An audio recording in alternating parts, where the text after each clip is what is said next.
네, 레위기서 33번째고요. 제목은 예수님의 포도주.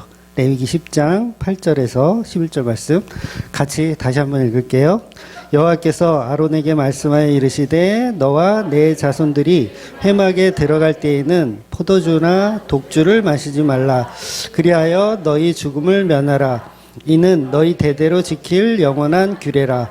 그리하여야 너희가 거룩하고 속된 것을 분별하며 부정하고 정한 것을 분별하고 또 나 여호와가 모세를 통하여 모든 규례를 이스라엘 자손에게 가르치리라. 아멘. 네, 지난주에 말씀 기억하십니까? 지난주 말씀이 조금 좀 난해하고 좀 어려운 말씀이었어요. 그래서 나답과 아비후가 회막 이제 분향단에 들어가서 성경에서 이제 다른 불을 사용했다가 여호와의 불이 나와서 제사장을 죽여버리는 그 내용이었습니다. 그래서 오늘 본문은 이제 하나님이 두 아들을 죽였잖아요. 두 아들을 죽여서 그 죽은 그 두 아들의 아버지한테 아론에게 이제 하시는 말씀의 내용이에요. 분위기는 어떻겠습니까? 지금 초상 분위기가 별로 안 좋아요. 그래서 하나님이 지금 아론, 누구보다 지금 기분이 안 좋을, 마음이 아플 그런 아론에게 하나님이 이제 직접 무언가를 말씀하시는 거예요. 그런데 특이한 건 뭐냐면 지금까지 하나님은요, 아론에게 개인적으로 뭔가를 말씀하신 적이 없었어요. 늘 항상 모세를 통해서 말씀했지 아론을 바로 이렇게 하나님이 아론에게 이르시되 이렇게 표현하는 적은 없었거든요. 그러니까 늘 모세를 통해서, 아론은 제외된 상태에서 했었는데 오늘 본문의 시작은 이제 그 아론에게 하나님이 모세를 통해서가 아니라 직접 말씀하신다는 거죠.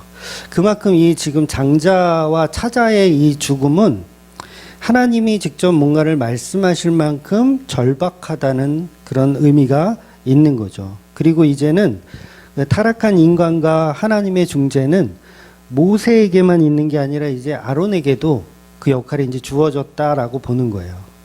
그래서 이 제사장이 되었고, 그 다음에 제사장으로서 누군가 죽었고, 그거에 대한 해명이라고 표현하면 좀 그렇지만, 어쨌든 그 설명을 하나님이 직접 하시는 겁니다.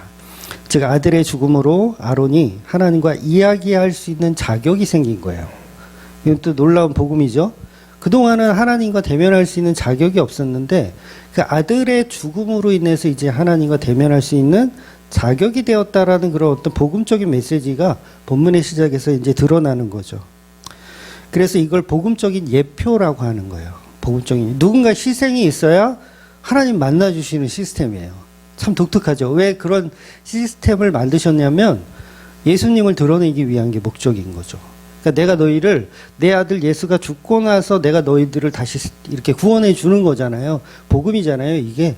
그러니까 이런 내러티브가 본문에서도 있는 거죠. 아들의 죽음으로 이제 아론이 하나님과 대면할 수 있는 자격이 주어졌다는 거. 그래서 아론도 이제는 예수님의 예표가 되는 거예요.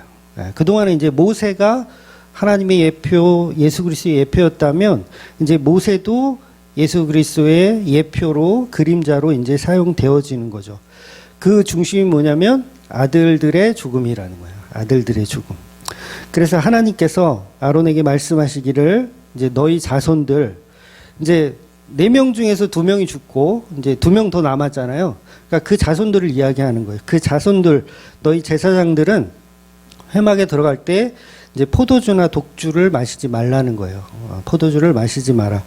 그리고 이 포도주를 먹지 말고 회막에 들어가는 거를 이제 너희 자손 대대로 영원한 규례로 지키라는 거예요. 영원한 규례로.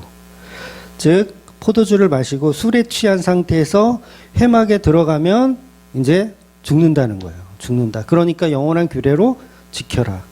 그러니까 나답과 아비후가 죽은 이유도 사실 본문에서 설명을 하는 거예요. 그 이유를. 그러니까 다른 불이 무엇이냐? 결국은 그게 뭐냐면 술에 취한 상태에서 들어갔다. 그래서 죽었다. 그러니까 너희는 앞으로 들어가더라도 술에 취해서 들어가지 마. 술에 취해서 들어가면 또 죽일 거야. 요 말씀이거든요. 술에 취해서 들어가면 또 죽일 거야. 이 얘기의 의미는 앞에서 죽은 두 사람은 술에 취한 상태에서 들어갔기 때문에 죽었더라는 의미인 거죠. 예. 그래서 이 술에 취해서 분양한다는 이런 그림은, 이게 술은 참 이게 지구 역사상 참 대단한 물질 중에 하나 아닙니까, 여러분? 술 다들 좋아하십니까? 그러니까 오랜 역사 동안 우리 인간과 악연이에요, 술은. 예. 이게 종교인들도 사실 술 엄청 먹더라고요. 아닌가요? 보통 이제 이게 술집에 단골들을 보면 이제 안수 집사님이 제일 많고 간혹 장로님도 계시고, 실제로 술 고래들이 많이 있어요, 실제로.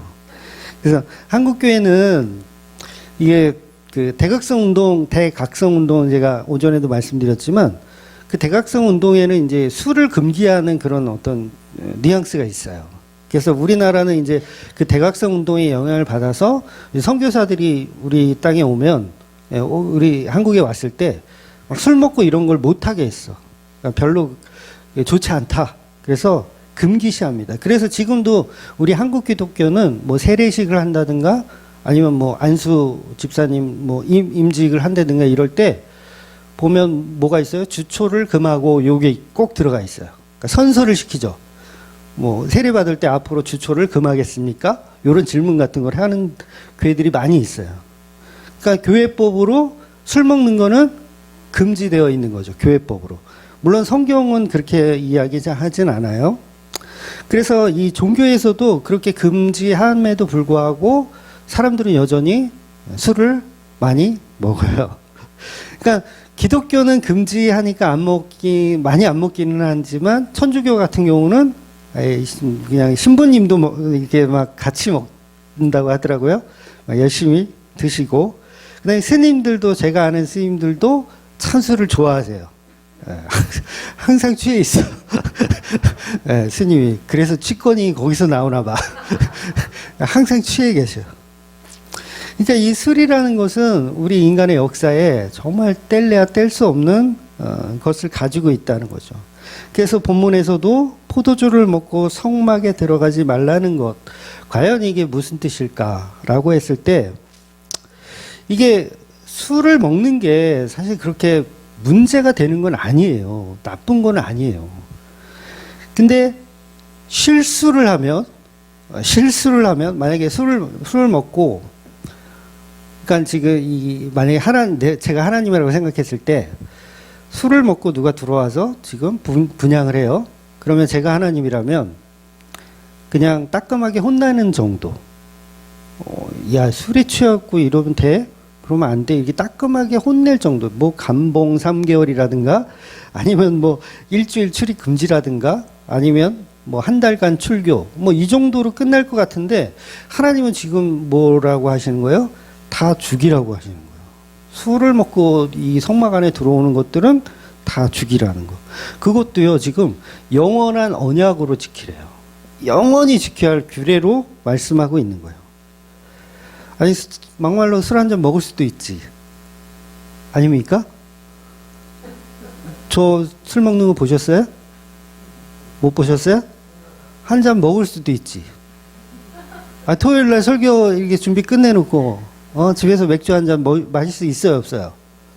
있어요. 맥주 한 잔 마셨다는 얘기가 아니라, 마실 수도 있어요. 맥주 한 잔 마실 수도 있어요. 숙취라 그러죠. 숙취가 덜 깬 상태에서 주일날 와서 설교할 수도 있어요.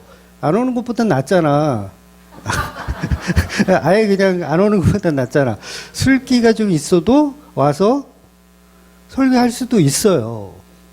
그러면 그 정도는 하나님이 봐줄만 한데, 제가 생각할 때도 목사님들도 안 보이는 데서 많이 먹을지도 몰라요. 뭐 제가 아는 목사님들은 안 드시지만 먹을지도 몰라요.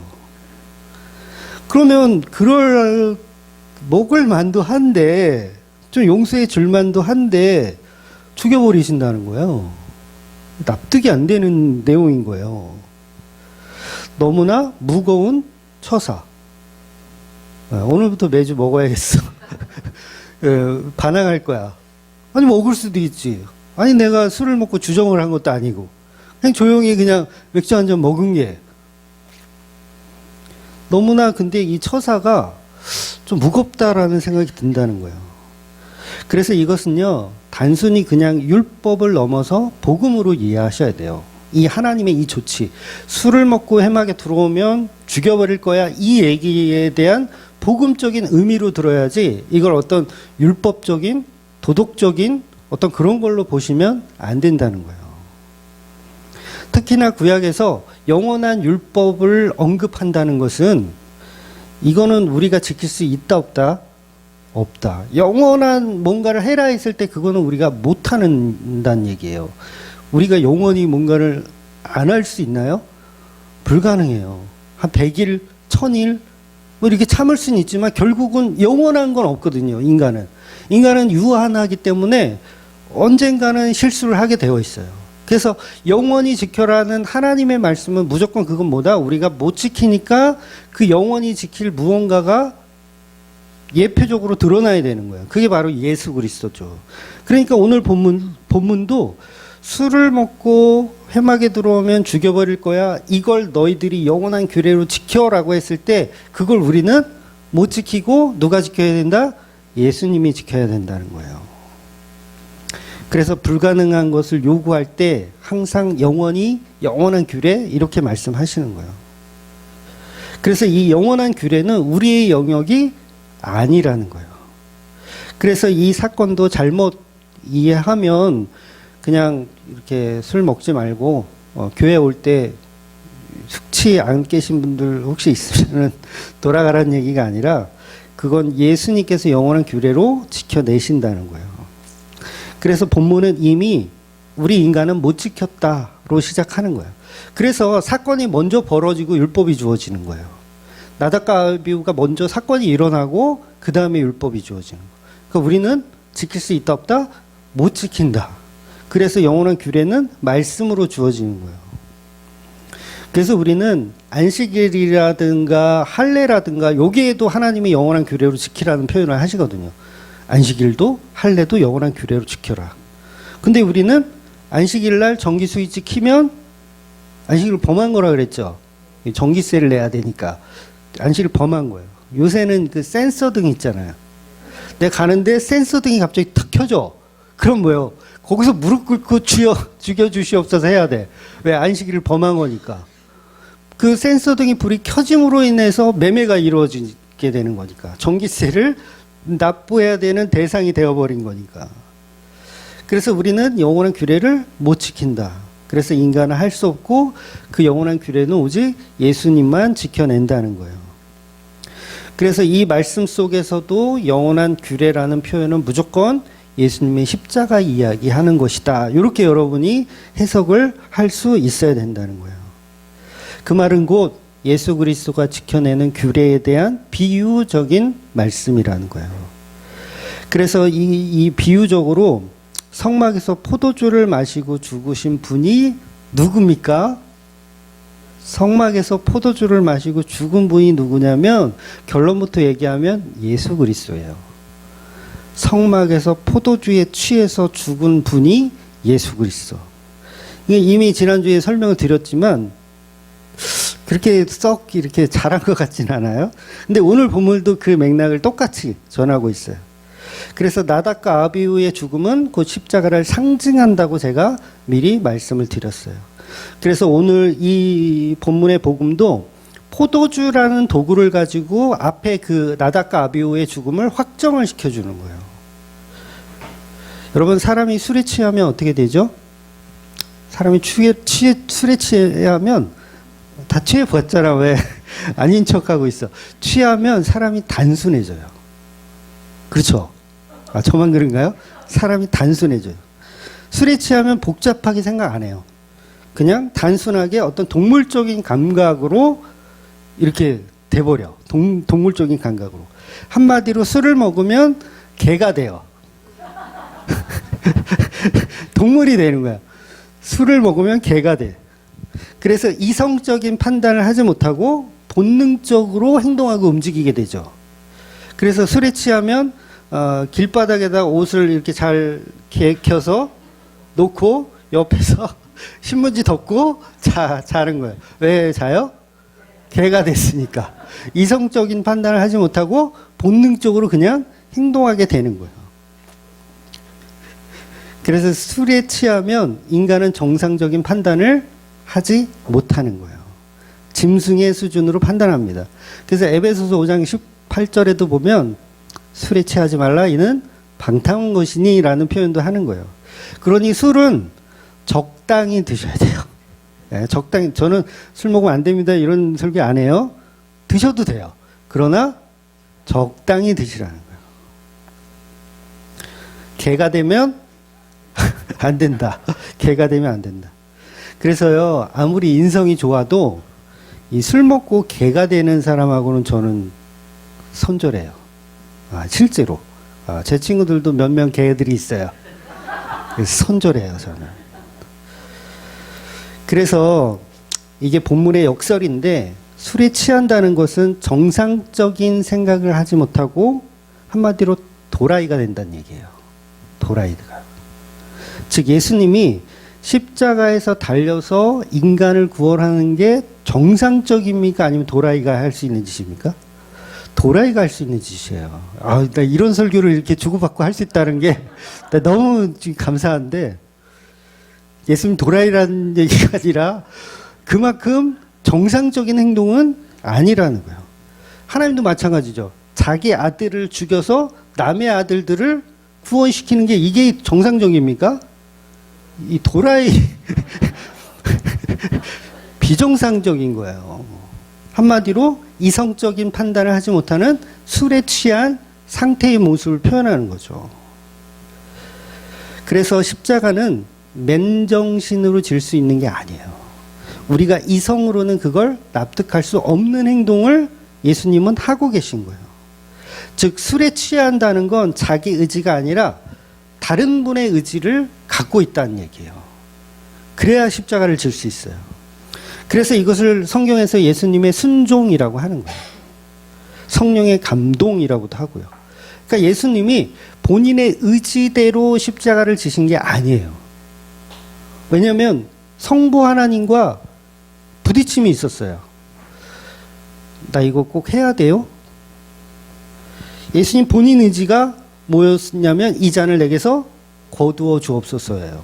왜 이런 말씀이 들어가 있을까? 이왕이면 다 순종하고 하는 걸로 이렇게 딱 하면 성경이 더 퍼펙트할 것 같은데 이상하게 하나님께 순종하지 않는 모습을 성경은 기록하고 있단 말이에요. 그 얘기는 뭐냐면 자기 의지가 아니라 타인의 의지에 의해서 예수님이 십자가를 졌다. 그래서 그걸 순종이다라고 하는 거예요. 순종은 내가 하기 싫은 거를 하는 게 순종이에요. 내가 하고 싶은 거 하는 거는 순종이 아니라 그걸 뭐라 그러죠? 그러니까 동의해서 하는 거는 순종의 의미하고는 좀 다른 의미잖아요. 그래서 예수님 본인의 의지는 이 잔을 내게서 거두어 주옵소서. 여러분 잔을 거둔다는 의미가 뭐예요? 이 술은 안 먹겠습니다. 이거예요. 이 잔을 내게서 거두어 주옵소서. 나는 그 술 안 먹겠습니다. 하나님 뭐예요? 너는 이 술을 먹고 죽어라. 이 술을 먹고 성막으로 들어가라. 이 얘기를 하는 거예요. 성막은 어디라고? 구원의 장소. 법궤가 있는 곳. 구원이 일어나는 곳이잖아요. 술을 먹고 들어가라. 예수님은 그 잔을 내게서 거두어 주옵소서. 그런데 하나님은 계속해서 그 잔을 마시라고 3번이나 말씀을 하시는 거예요. 그래서 술에 취한다는 건 예수님은 이제 이성적 판단을 잃어버리고 하나님의 판단을 받아들이는 거죠.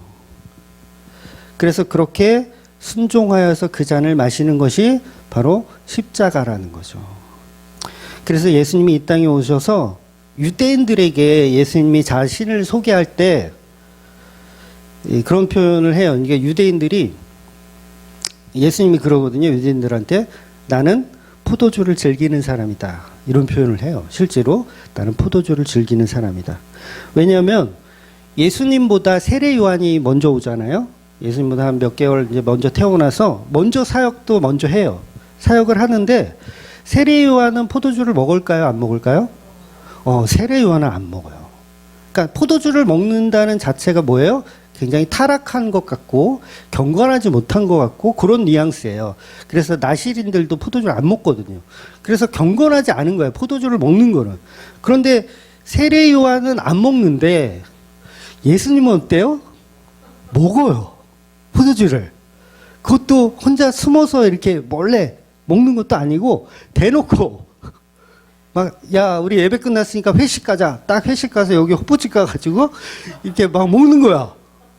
그러니까 저기 큰 교회 집사가 딱 지나가면서 야, 저 교회 이 목사는 술을 처먹네. 그것도 교인들하고 혼자서 먹는 것도 아니고 그러면서 손가락질 하겠죠. 손가락질 하는 얘기를 듣고 예수님 뭐라고 하시냐면 나는 포도주를 즐기는 사람이야. 이렇게 얘기를 하더라는 거예요. 포도주를 먹으면 안 되거든요. 그래서 나시린들은 안 먹어야 돼요. 나시린이 뭐예요? 하나님의 일을 하기 위해서 선택된 어떤 사람들의 모임이거든요. 그 사람들을 지정하는 거예요. 그 대표적인 인물이 삼손, 사무엘, 뭐 이런 사람들. 세례 요한도 마찬가지죠. 나시린에 포함된 사람이에요.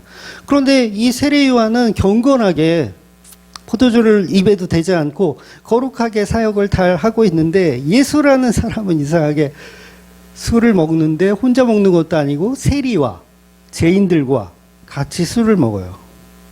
심지어는 물을 포도주로 바꿔서 먹여요. 심지어는 물을 포도주로 바꿔서 먹일 정도로 술을 즐기세요. 뭐 그래서 이 어떤 사람들이 이제 자기 술 먹는 걸 정당화하는 분들 있어요. 장로님과 안수 집사님도 예수님도 술을 좋아했다고 그러면서 이렇게 자기가 개가 되는 것을 이렇게 정당화 생각하는데 그런 의미는 아니고요. 마태복음 11장 19절 한번 볼게요. 인자는 와서 먹고 마심에 말하기를 보라 먹기를 탐하고 포도주를 즐기는 사람이요 세리와 죄인의 친구로다 하니 지혜는 그 행한 일로 인하여 옳다함을 얻으리라. 자, 지금 유대인들이 막 예수님 욕하는 거예요. 먹기를 탐하고 포도주를 즐기는 저 나쁜 사역자 그러면서 욕을 하는 거예요. 그랬더니 예수님이 하는 말이 지혜는 그 행한 일로 인하여 옳다함을 얻는다라는 의미심장한 말씀을 하세요. 지혜는 그 행한 일로 인하여 옳다함을 얻는다. 이 말씀은 유대인들을 향하여 너희들은 진리를 모르기 때문에 내가 지금 술을 먹고 세리들과 이 죄인들과 이 술자리를 벌이는 걸 너희들은 지혜가 없기 때문에 이걸 못 알아듣는다. 이런 표현인 거예요. 지혜가 없기 때문에. 그러니까 예수님 이 말이죠. 그래 너네들 잘 봤어. 나는 먹기를 탐하고 포도주를 즐기고 죄인들과 같이 노는 그런 사람이야. 잘 봤어. 잘 봤지만 너희들은 뭐가 없어? 지혜가 없다라는 거예요. 지혜가. 그래서 지혜가 있게 되면 내가 왜 포도주를 먹고 있는지 죄인들과 포도주를 나누어 먹고 있는지 이제는 나중에는 알게 될 거야. 그 얘기를 하는 거죠. 지혜가 있게 되면 알게 될 거야. 결국 지혜는 뭡니까? 지혜는 성경을 바르게 보는 눈이에요. 한마디로 성령의 임함이에요. 성령을 통해서 성경을 보는 눈. 그 지혜. 그래서 그 지혜가 있으면 왜 예수님이 죄인들과 술을 먹었는지를 알게 되더라는 거예요. 즉 예수님 자신이 포도주를 먹고 술에 취해서 다른 불을 가지고 다른 불은 누굽니까? 세리 죄인들이에요. 그 다른 불을 가지고 성막에 들어가는 존재로 본인을 표현하고 있는 거예요. 그래서 지난주에 말씀대로 제사장이 다른 불을 들고 성소에 들어가서 저주받아 죽는 제사장의 모습, 이 모습이 바로 예수 그리스도의 십자가라는 거죠. 여러분 예수님이 술을 안 먹고 경건하게 했으면 사람들이 예수님을 십자가에 매달아 죽일까요? 안 매달아 죽여요. 술 먹고 이렇게 먹기를 탐하고 이런 인간이기 때문에 사람들의 손에 십자가에 달려 죽게 되는 거예요. 저와 여러분도 지혜가 있다면 예수님이 세례 요한도 경건한 생활을 했는 거에 반해서 이렇게 포도주를 즐겼던 사람이 왜 예수 그리스도가 그렇게 포도주를 즐겼는지를 알게 되는 거예요. 지혜가 있으면 여러분들이. 그래서 이것은 포도주를 먹고 분향하는 나닥과 아비후의 죽음, 즉 십자가의 예표라는 이야기를 하는 겁니다. 그래서 예수님은 십자가에 죽기 전까지, 바로 전날까지 마지막 만찬에서 유대인들이 손가락질을 하는 그 포도주를 제자들과 나누어 먹어요. 죽기 전까지. 유대인이 볼 때는 진짜 한심하겠죠. 저것들이 마지막까지 호프집에서 맥주를 먹고 있네. 그래서 그 포도주와 함께 제자들과 식사를 하면서 그 제자들 자체가 다른 불이에요. 다른 불. 죄인들, 세리들. 거룩성에 훼손된 인물들하고 같이 술을 먹는 거예요. 베드로 죄인이잖아요. 하나님 배신하고 예수님 배신하는 죄인. 그들을 살리기 위해서 이 십자가에 죽으시는 이 예수님의 모습이 그대로 나닥과 아비후의 모습으로 드러나는 거예요. 그러니까 본문에서 제사장들이 성막에 올 때는 술을 먹지 말라는 것은 일종의 어떤 교훈이나 도덕성, 이렇게 뭐 개가 되지 마라 이런 의미가 아니라 예수 그리스도를 그대로 표현하고 있는 본문이라는 거죠. 그래서 예수님이 제자들에게 포도주를 주시면서 말씀하시는 내용이 바로 이렇습니다. 마태복음 26장 28절을 보면 이것은 죄 사함을 얻게 하려고 많은 사람을 위하여 흘리는 바 나의 피 곧 언약의 피니라. 그렇죠. 술을 주면서 이 술은 죄 사함을 얻기 위해서 흘리는 나의 피다. 그러니까 나닥과 아비후가 성막에 들어가서 술에 취해서 죽음은 곧 너희들을 살리기 위한 나의 희생이다. 이런 표현인 거죠. 그래서 성막 안에 술 취해서 제사장이 죽어요. 하나님의 저주를 받아 죽어요. 그런데 구원이 일어나요. 이스라엘 전체가 살아나는 구원이 일어나는 거예요. 그래서 나닥과 아비후의 죽음으로 셋째, 넷째 엘르앗살과 이다말이 살고 이스라엘 전체가 살아나는 이야기가 레위기 10장의 내용인 거예요. 결국 예수님이 이루실 포도주를 먹고 죽으시는 십자가. 예수님은 포도주를 먹고 죽으시는 십자가를 실현하시는 거죠. 그래서 최후의 만찬을 하시면서 예수님은 지금 포도주를 같이 나누어 먹고 이 포도주를 지금 먹지만 이런 말씀을 하세요. 마태복음 26장 29절을 보면 하나님 나라가 완성되기까지 포도주를 먹지 않겠다. 이런 약속을 하세요. 한번 읽어볼까요? 29절 그러나 너희에게 이르노니 내가 포도나무에서 난 것을 이제부터 내 아버지의 나라에서 새 것으로 너희와 함께 마시는 날까지 마시지 아니하리라 하시니라. 그러니까 이 포도주, 이 술에 대한 이 내러티브를 예수님은 알고 계실까요? 못 알고 계실까요? 다 알고 계시는 거예요. 그러니까 이걸 지금 계속 설명하고 있는 거예요. 예수님 마지막 만찬에서 마지막으로 이제 포도주를 마시고 성막이라는 십자가 속에 이제 들어가실 거예요. 포도주를 먹고 성막이라는 십자가 안으로 들어갈 거예요. 그리고 말씀하신 새로운 포도주는 이제 어디서 드시냐면 십자가에서 완성하실 때 드세요. 새로운 포도주는 완성하실 때 드시는 거예요. 그래서 십자가 상에서도 예수님은 처음에 포도주를 안 드세요. 처음에는 안 드세요. 그러니까 십자가상 이제 가상 7원이라 그래서 7가지 말씀을 하시는데 그 7가지 말씀 중에서 다 이루었다라는 말씀을 하실 때 포도주를 드시는 거예요. 그래서 뭐 네 번째가 이제 엘리 라마 사박다니 하나님 어찌하여 나를 버리셨나이까 이때까지는 포도주를 안 드세요. 그러니까 처음에 달리기 전에도 군병들이 포도주를 먹으라고 이렇게 얘기를 하거든요. 그걸 먹어야 좀 이렇게 좀 편해요. 죽기가 편하대요. 약간 마취 효과도 있고 이왕 죽을 때 술 취해서 죽으세요. 여러분도. 그럼 편하게 죽어요. 맨정신에 죽으면 고통스럽겠지만 그래서 군병들도 예수님한테 포도주를 먹으라 했는데 예수님은 포도주를 안 받으세요. 그러니까 너가 나와 함께 낙원에 있으리라 이 얘기할 때까지도 안 드세요. 언제 드시냐면 요한복음 19장 30절 말씀 볼게요. 예수께서 신포도주를 받으신 후에 이르시되 다 이루었다 하시고 머리를 숙이시니 영혼이 떠나가시니라.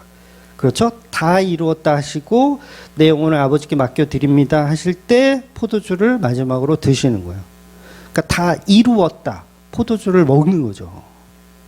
그러니까 이 상황이 뭐냐면 포도주를 먹고 성소에 들어가 저주받는 자로 다 이루었다예요. 이해가 되세요? 술 먹은 자가 십자가에 들어가서 저주를 받아 죽으면서 다 이루었다. 그래서 맨 마지막에 새로운 포도주를 드시고 죽으시는 거예요. 그래서 포도주를 먹고 다른 불을 가지고 성소에 들어가 저주를 받으시고 죽은 그분이 예수 그리스도고 그분이 뭐를 이루었다? 다 이루었다는 거예요. 그러니까 나답과 아비후의 죽음으로 이스라엘이 살아나는 일을 다 이루었다. 그러니까 본문이 예표라면 이 예표를 이제 예수님이 십자가에서 이루었다는 거죠. 그러니까 본문이 괜히 쓸데없이 술 처먹지 마라 그 얘기를 하고 싶은 게 아니에요. 예수 그리스도를 드러내는 게 목적인 거죠. 그래서 지혜가 있는 자들은 예수님 말씀처럼 지혜가 있으면 내가 지금 이 세리들과 술 먹는 이유를 너희는 알게 될 거야 라는 거죠. 그래서 마지막으로 이런 포도주에 관련된 내러티브가 성경에 많이 있지만 그 중에서도 대표적인 인물이 또 있어요. 포도주 먹고 실수한 사람. 노아, 그렇죠. 포도주를 먹고 실수한 사람 노아. 노아가 방주를 이제 만들어서 이제 노아의 홍수가 끝났어요. 방주에서 나와서 제일 먼저 한 게 뭐냐면 포도 농사를 지어요. 이건 뭐라고? 이걸 내러티브라고 하는 거예요. 예표라고 하는 거예요. 하필이면 왜 포도 농사를 지느냐?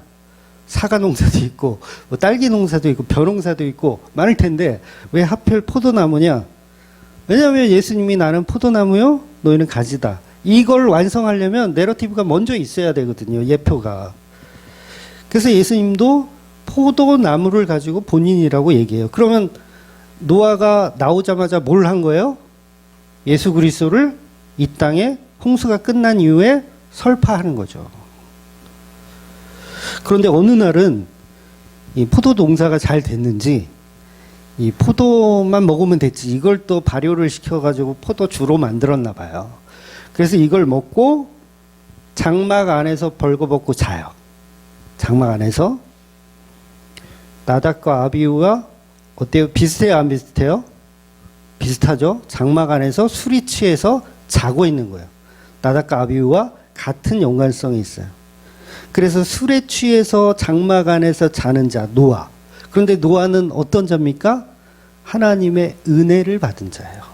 노아는 하나님의 은혜를 받은 자. 여러분 술에 취해서 장막에서 홀딱 벗고 자는 거 이거 죄입니까? 아닙니까?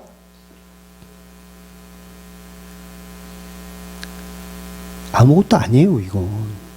근데 뭐가 죄가 되냐면 그걸 보는 사람들의 눈이 죄가 되는 거예요. 여러분이 여러분 장막에서 다 벗고 술 취해서 자도 아무 상관이 없어요. 근데 그걸 누가 몰카로 찍어가지고 그거를 인터넷에 올렸다. 그러면 이제 죄가 되는 거지. 그러니까 노아가 죄가 되는 게 아니라 찍은 놈, 설파한 놈이 죄가 되는 거예요. 그래서 그 장막에서 술 취해서 자고 있는 그 노아 때문에 누구는 복을 받고 누구는 저주를 받아요. 십자가를 통해서 누구는 복을 받고 누구는 저주를 받는다는 이야기를 하는 거예요. 그러니까 우리에게 십자가는 다 노출이 되어 있어요. 예수 안 믿는 사람들도 십자가는 다 알아요. 근데 그걸 보고 예수 그리스도의 십자가의 죽음을 보고 흉보고 저주스럽다. 어떻게 저렇게 수치스러울 수가 있을까? 손가락질하는 자가 있고 또 어쩐 자는 그걸 나의 죄로 알고 덮으려고 하는 존재들이 있어요. 두 가지 부류가 있는 거예요. 그래서 이 사건 이후에 세 아들의 태도가 명확하게 갈려요. 그래서 셈과 야벳은 복을 받고 그 아버지의 이 벗은 몸을 가려주려고 했던 그 두 아들은 복을 받고 흉을 받던 함은 저주를 받는데, 거기서 또 특이한 게 뭐냐면 함이 저주를 받아야 하는데 그 아들인 가나안이 또 저주를 받아요. 그러니까 나답과 아비후도 사실은 아들이잖아요. 사실 죽어야 되는 건 아론이죠. 이 예표를 완성하려면 사실 아론이 가장 적당한 인물이에요. 사실 아론이 거기서 죽었어야 돼. 근데 누가 죽냐면 그 아들들이 죽는 거예요. 아버지가 아니고 아들이 죽는 거. 하나님이 아니고 그 아들 예수가 죽는 거. 그래서 함이 죽지 않고, 함이 저주를 받지 않고 가나안이 저주를 받는 것도 이게 복음적인 내러티브가 그 안에도 들어있는 거죠. 이 본문에서 우리는 어떤 질문을 해야 되냐면, 저와 여러분의 십자가, 그 십자가를 바라보는 눈이 수치스럽고 경악스러운 십자가인지 아니면 죄를 덮어주고 싶은 십자가인지를 여러분은 구분해낼 수 있어야 된다는 거예요. 그러니까 유대인들은 그 십자가를 수치로 여기죠. 저주스러운 거, 더러운 거, 부끄러운 거. 예수님 십자가 상에서 다 벗겨져서 돌아가신 거예요. 뭐 성화에 보면 이게 팬티 같은 걸 입고 계신데 실제로는 다 벗고 계신 거예요. 술 취해서 장막에서 자는 노아예요. 그런데 그걸 보는 태도들이 달라요. 세상 사람들은 조롱할 것이고요. 네가 왕이라며, 네가 메시아라며 십자가에서 내려와봐라고 조롱하는 눈이 있고, 또 한 눈은 그 십자가를 나의 죄로 알고 덮으려고 하는 존재가 있다라는 거예요. 그래서 노아가 술 취해 장막에 자는 것 아들들이 보지 않았으면 아무 일도 없어요. 보는 게 문제예요. 보고 나서 그걸 어떻게 판단하느냐. 그래서 노아가 나와서 포도 농사를 짓는 것도 그리스도를 드러내기 위한 행동이고, 노아가 방주에서 나와서 그리스도를 드러내기 위한 행동이고, 노아가 술에 취해서 장막에서 잠을 자는 것도 십자가에서 벌거벗겨져 죽는 예수 그리스도를 그대로 표현하고 있는 거예요. 그래서 하나님은 술 먹고 알몸으로 잔 노아를 죄로 여기지 않아요. 죄로 여기지 않습니다. 죄로 여겼다면 가나안을 저주하면 안 되죠. 저주하면 안 되는 거예요. 그런데 노아는 죄가 없는 거예요. 그러니까 예수님의 십자가는 죄가 없는 거예요. 그런데 그 십자가를 바라보는 눈들이 그를 저주스럽게 보느냐, 아니면 그걸 은혜로 보느냐, 이 차이인 거죠. 그래서 제자들은 처음에는 뭘로 여겼어요? 그 십자가를 수치스러움으로 여겼어요. 망했구나. 우리 스승이 저렇게 뻘겨 벗겨져서 저렇게 조롱당하는구나. 아이고 창피해라. 빨리 도망가자. 가나안이었어요. 함의 자손이었어요. 그런데 성령의 은혜가 개입되니까 그 죽음이 이제는 부끄러운 죽음이 아니라 나의 자랑이 돼버리는 거죠. 자랑이. 덮어줘야 하는 나의 자랑. 그러니까 내 죄의 도말로 보는 거죠. 그래서 성령 받으면 다시 예수님 앞으로, 그 십자가 앞으로 돌아오는 거예요. 그 십자가를 부끄럽게 수치로 여기는 게 아니라 그걸 나의 자랑으로 여기고 살게 되는 거죠. 그래서 이 내 형제 중에 나답과 아비후 이 동생들은 형들의 죽음 때문에 우리가 살았구나, 이거를 알아야죠. 왜냐하면 이 율법이 없었잖아요. 술을 먹고 들어가면 안 된다는 게 이게 사건 후에 율법이 주어지는 거니까 이게 지금 얼마나 은혜예요. 살아남은 자들에게는. 우리가 죽어야 할 자리에 형들이 먼저 죽은 거니까.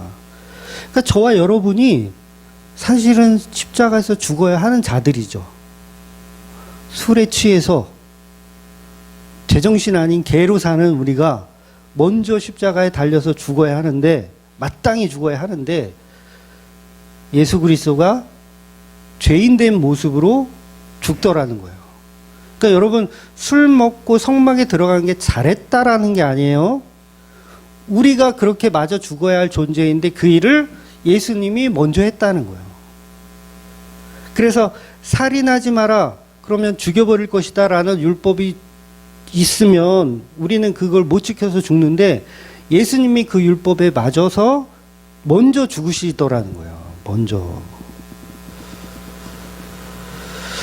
그러니 저와 여러분은 십자가라는 은혜를 다시 보셔야 된다는 거죠. 왜 예수님께서 제자들과 그렇게 술을 그렇게 드시면서 자꾸 이 술은 너희를 위한 나의 피다, 나의 희생이다, 이런 표현을 하셨는지, 이 레위기서를 보면서 그렇구나, 예수님은 처음부터 이 술 취해서 성막 안에 죽은 자로 드러나시기 위해서 이 땅에 오셨구나 라는 그 은혜로 그 예수님만 사랑하며 그 십자가를 나도 함께 짊어지고 사시는 저와 여러분이 되시기를 주의 이름으로 축원드리겠습니다. 아멘. 기도하겠습니다.